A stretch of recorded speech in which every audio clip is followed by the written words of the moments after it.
سلامونه وخت مو په خیر تاسو ته له جیرو نیوز سره څخه د نن ورځې د مهمو خبرونو ټولګي ته راغلاست وایو. نن دوشنبه د 1404 هجري لمریز کال د تلیت 14مه چې د 2015 زیږدیز کال د اکتوبر ل شپږمې سره برابر ده. زه شبنم مزریم او تاسو ته له جیرو نیوز سره څخه د هیواد مهم خبرونه وړاندې کوم. خو په سر کې د مهمو خبرونو سرټکی د متقی او ترکمنستان بهرنیو چارو وزیر ټلیفوني خبرې دوړو وزیرانو د افغانستان او ترکمنستان پر سیاسي او اقتصادي اړیکو د خبرو ترڅنګ د ټاپي پروژې روانو چارو په اړه خبرې کړې دي. په افغانستان کې د لوږې بحران د ملګرو ملتونو په وینا له 4.7 میلیون څخه ډېرې ښځې او ماشومان عاجلې درملنې ته اړتیا لري او 90 سلنه ماشومان د 15 کلونو څخه کم عمر لري د خوړو د نشتوالي سره مخ دي. او سیف د چلډرن وایي چې په افغانستان کې د وروستۍ زلزلې بې سرپرسته ماشومان بیړنیو مرستو ته اړتیا لري. د خبرونو تفصیل متقی له خپل ترکمنستاني سیال سره ټلیفوني خبرې کړې دي. د اسلامي امارت بهرنیو چارو وزارت په خبره کړې خبرپاڼه کې ویلي چې د بهرنیو چارو وزیر مولوي امیر خان متقی او د ترکمنستان د وزیرانو د شورا مرستیال او د بهرنیو چارو وزیر رشید مردوف ټلیفوني خبرې کړې دي. خبرپاڼه کې راغلي چې دواړو وزیرانو د افغانستان او ترکمنستان په سیاسي او اقتصادي اړیکو د خبرو ترڅنګ د ټاپي پروژې روانې چارې مثبتې ارزولي او په نږدې راتلونکي کې په بیلابیلو برخو کې د عملي همکاریو د پراختیا ژمنه کړې ده. خبرپاڼه زیاتوي چې دواړو لوریو د همکاریو د پراختیا په موخه د ناستو او مشورو پر دوام هوکړه کړې ده. د سکای نیوز د راپور لمخې افغانستان د لوږې له بحران سره مخ دی. افغانستان د لوږې په داسې بحران کې دی چې مخکې نه دی ښکاره شوی. د ملګرو ملتونو په وینا له 4.7 میلیون څخه ډېرې ښځې او ماشومان عاجلې درملنې ته اړتیا لري. راپور کې راغلي چې 90 سلنه ماشومان د 15 کلونو څخه کم عمر لري د خوړو د نشتوالي سره مخ دي. په تیرو 3 میاشتو کې یوازې هرې 3 ورځې کې یو ماشوم مړ شوی. تر اوسه سږ کال 53 ماشومان مړه شوي. دا د تیر کال هم د مودې په پرتله 50 سلنه زیاتوالی دی. راپور کاږي چې په ټول افغانستان کې روغتونونه او کلینیکونه د تمویل له شدید کموالي سره مخ دي. امریکا چې د افغانستان تر ټولو لوی مرستندویه هیواد و سږ کال تقریبا ټولې مرستې درېدلې. د یونیسف د اړیکو د برخې مشر ویلي چې په افغانستان کې د ماشومانو تغذیوي وضعیت ډیر جدي دی او شمیرې خپله خبرې کوي. له 3.5 میلیون څخه ډیر ماشومان د 15 کلونو څخه کم عمر لري او په ژغورونکي توګه د خوړو د کمی سره مخ دي چې په دې کې 1.4 میلیون ماشومان د ګواښونکي خطر سره مخ دي. له یادې رسنۍ سره د اسلامي امارت ویان ذبیح الله مجاهد ویلي چې د تغذیې بحران د څو لسیزو جګړې محصول دی او حکومت 15 کلن پلان لري چې د تغذیې نشتوالي، بیکارۍ او نورو مهمو ټولنیزو مسألو سره مقابله وکړي.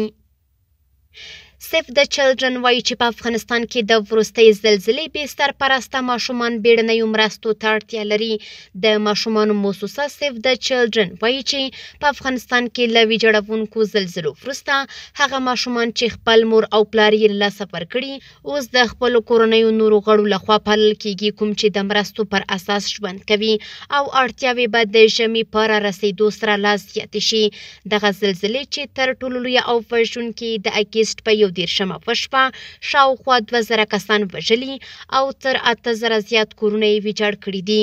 ماشومان او کورنۍ یې اړ کړي چې په خیمو کې ژوند وکړي، که هغه په کمپونو وي یا په وران شویو کلیو کې. راپور کې راغلي چې زلزلې د خلکو اقتصادي ژوند له منځه یووړ ځکه چې خلک په کلیو کې په مالدارۍ او کرنه متکي دي.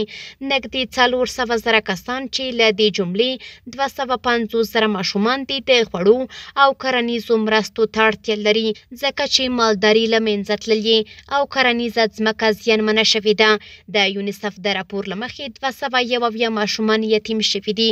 زرګونه نور ماشومان یې خپلوان له لاسه ورکړي او سیف د چلډرن اوسمهال د 10 هغو ماشومانو ملاتړ کوي چې د زلزلې له امله یې خپل اصلي پالونکي له لاسه ورکړي دي. یاده موسسه وایي چې دوی اوږدمهاله مرستو ته اړتیا لري. ژمی را روان دی او ستونزې به لا زیاتې شي. ترکیه د صنعت او سوداګرۍ وزیر ته د اقتصادي همکاریو سازمان د وزیرانو په 15مه غونډه کې د ګډون بلنه ورکړې ده. د صنعت او سوداګرۍ وزارت په یوه خبرپاڼه کې ویلي چې د یاد وزارت وزیر نورالدین عزیزي د ترکیې له سفیر جنک اونال سره په کابل کې د لیدنې پر مهال نوموړي له عزیزي غوښتي چې د اقتصادي همکاریو سازمان د سوداګرۍ وزیرانو په 15مه غونډه کې چې ټاکل شوې د نومبر له 24مې څخه تر 26مې پورې د ترکیې په استانبول کې تر سره شي ګډون وکړي. خبرپاڼه کې راغلي چې اونال د حلال نندارتون کې د ګډون بلنه هم ورکړي چې ټاکل شوې د نومبر له 28مې تر 30مې پورې په استانبول کې جوړ شي. خبرپاڼه زیاتوي چې دواړو لوریو د دوړخیزې سوداګرۍ پر پراختیا، د ترانزیت اسانتیا او د بهرنیو پانګونو جذب په اړه هم خبرې کړې دي. د اطلاعات او کلتور وزارت بدخشان کې د 1500 کلنې لرغونې مغارې له کشفولو خبر ورکړی دی. د بدخشان ولایت د اطلاعات او کلتور ریاست مسؤلینو ویلي چې خاش ولسوالۍ کې یوه لرغونې مغاره کشف شوې چې له 5 پیړیو څخه زیاته تاریخي مخینه لري.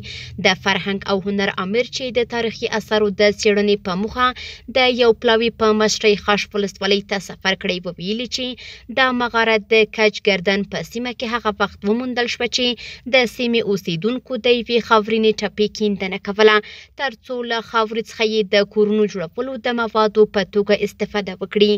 د نوموړي په وینا لومړنۍ څېړنې ښیي چې دا مغاره د اسلام له راتګ مخکینیو دورو پورې تړاو لري. ښایي د زردشتي مذهب د عصر څخه وي. تر دې مهاله له دې مغارې څخه د سفالي یا خټینو لوښو ټوټې او د ډبرینو شمعدانیو ټوټې موندل شوي چې په اړه یې علمي څېړنې لا هم دوام لري.